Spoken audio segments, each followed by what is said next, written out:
कैसे हो? पढ़ाई तो खूब कर रहे हो, जिसका रिप्लाई मुझे दिखाई दे रहा है सभी वीडियो के बाद, क्योंकि आधे जन तो सो रहे हैं, आधे जन में भी कम लोग जाग रहे हैं जो होमवर्क भेज रहे हैं।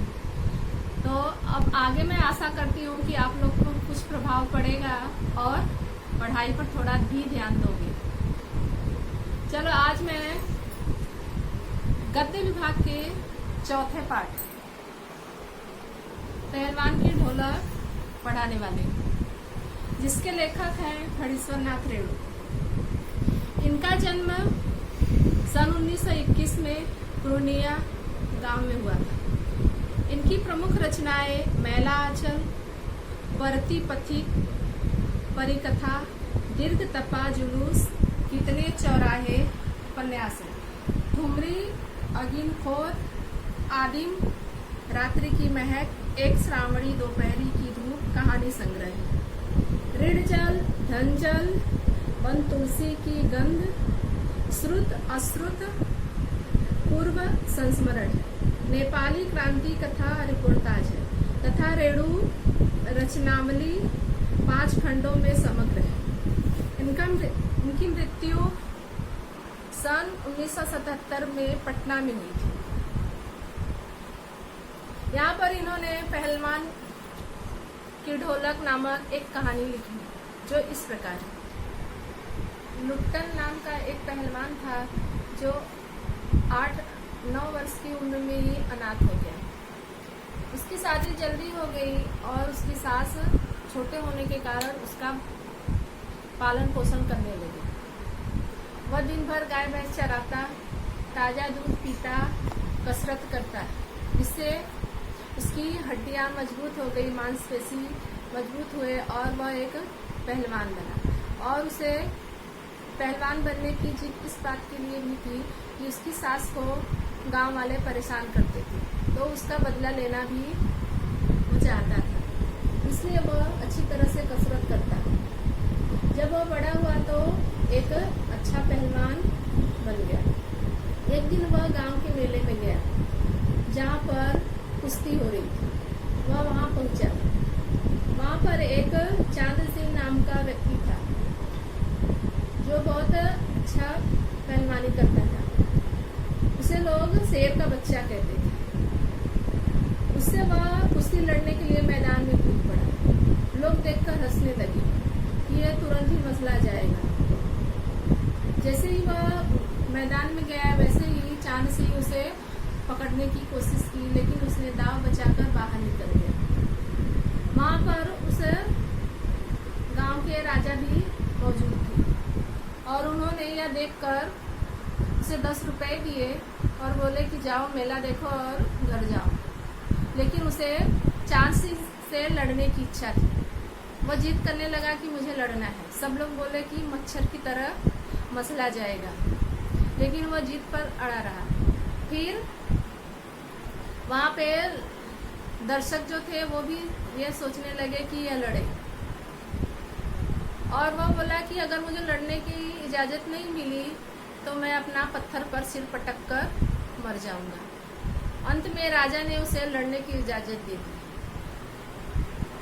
और जब उसके तरफ से सिर्फ एक ढोल बज रहा था और चांद सिंह की तरफ से बहुत सारे लोग खड़े थे, लेकिन जैसे ही ढोल बजना शुरू हुआ वैसे ही वह चांद सिंह को पटकना शुरू किया और अंत में उसकी जीत हुई। यह देखकर राजा प्रसन्न हुए। पहले तो वह चांद सिंह को अपने राज्य का पहलवान बनाना चाहते थे, लेकिन जब चांद सिंह हार गया तो वह लुट्टन सिंह को पहलवान घोषित कर दिया और अपने राज्य में आने के लिए कहा। वह राजा के यहाँ रहने लगा और पहलवानी करने लगा। उसने जो है आसपास कहीं भी लड़ना बंद कर दिया था, क्योंकि राजा की इजाजत नहीं थी। यह सिलसिला 10-15 वर्षों तक चलता है। इसी बीच उसके 2 पुत्र हुए और उसकी पत्नी और सास की मृत्यु हो चुकी थी। 15 साल बाद अचानक एक दिन राजा की मृत्यु हो गई। राजा की मृत्यु के बाद उसके पुत्र विदेश से लौटे और वह उनका स्थान ग्रहण किए। जैसे ही वह स्थान ग्रहण किए वैसे ही लुट्टन सिंह और उसके बेटे को वहाँ से निकाल दिया, क्योंकि पहलवानी की जगह घोड़े की रेस में ले ली। वह वापस अपने बेटों के साथ गांव लौट आया। गांव वालों ने एक झोपड़ी बना के दी, उसमें वह रहने लगा और चरवाहों और गांव के दूसरे बच्चों को वह पहलवानी सिखाने लगा और गांव की तरफ से उसको खाने का इंतजाम हो जाता। लेकिन धीरे धीरे गरीबी के कारण लोग पहलवानी सीखना बंद कर दिए। फिर वह अपने बेटों को ही पहलवानी सिखाता। बेटे दिन भर मजदूरी करते और जो मिलता उसी से उनका गुजारा चलता। थोड़े ही दिन में गांव में महामारी आई। हैजे और मलेरिया से लोग मरने लगे। लेकिन वह पहलवान जो है ढोलक, रात भर ढोलक बजाता, जिसकी आवाज से लोगों को सांत्वना मिलती। पूरा गांव में हाहाकार मचा हुआ था। घर के घर खाली हो जा रहे थे, सभी मृत्यु के चपेट में आ रहे थे। एक दिन पहलवान के दोनों बेटों को भी हैजा हो गया और उनकी मृत्यु हो गई। रात को उसने रात भर ढोलक बजाई और राजा के द्वारा दिए गए रेशमी लंगोट को पहनकर पूरे शरीर में मिट्टी रगड़कर वह अपने दोनों बेटों को उठाकर कंधे पर लेके गया और नदी में फेंका। अपने घरों में जाकर सो जाते। 4-5 दिन बीतने के बाद एक दिन रात को ढोलक नहीं बजी। लोगों ने जाकर देखा तो पहलवान पेट के बगैर लेटा हुआ था, उसकी मृत्यु हो चुकी थी। उनके शिष्यों ने बताया कि पहलवान चाहते थे कि उनकी जब चिता जलाई जाए तो उनको पेट के बगल नहीं चित की तरफ सुलाया जाए, क्योंकि वह जीवन में कभी भी चित नहीं हुए थे। लोगों ने ऐसा ही किया। यह कहानी जो है लेखक इस बात पर दर्शाना चाहते हैं कि आज के समाज में लोक कला और उनके कलाकार की अप्रासंगिक होने का वर्णन किया है।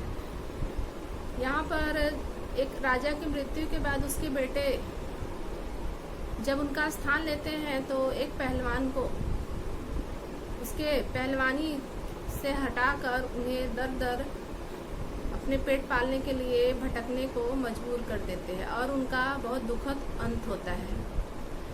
यहाँ पर यह कहना चाहते हैं कि हम अपनी लोक कला का जो है अभी कोई कीमत नहीं कर रहे हैं। वो धीरे धीरे लुप्त होता जा रहा है और समाज से लेखक एक प्रश्न भी करना चाहते हैं कि ये पहले की व्यवस्था है या आज की, इसे सुधारने की जरूरत है या नहीं। यह प्रश्न चिन्ह लगाते हुए लेखक अपनी इस कहानी को यहीं पर समाप्त करते हैं। धन्यवाद।